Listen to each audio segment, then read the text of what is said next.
a couple of very interesting things that we've discovered, again, with this gene P63 that don't really have anything to do with cancer on the surface, but maybe it'll come back into the fold.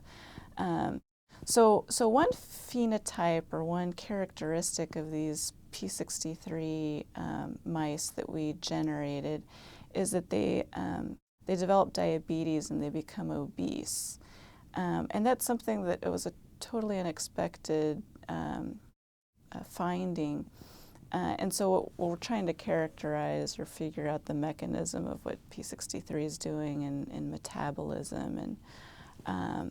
And then we want to relate this phenotype back to cancer because, of course, obesity is one of the big risk factors in cancer. So the way that we found out that P63 causes obesity is we made, you can engineer different mutations in mice. And so my lab works on mice. And so what we did was we deleted the P63 gene in the mouse.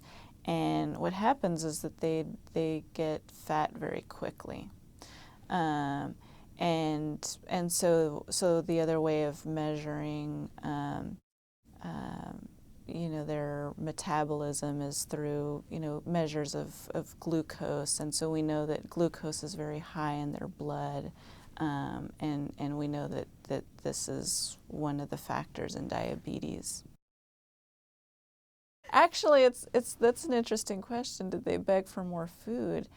I think this is very interesting.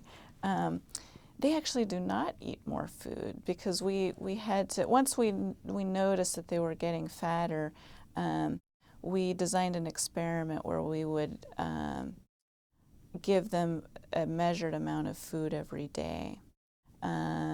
And also another experiment where they could eat as much as they wanted, but at the end of the day we would measure to see how much they ate. And so these mice do not eat more. And so that kind of makes you think, like, oh, okay, so, it's not really my fault that I'm overweight, it's in my genes.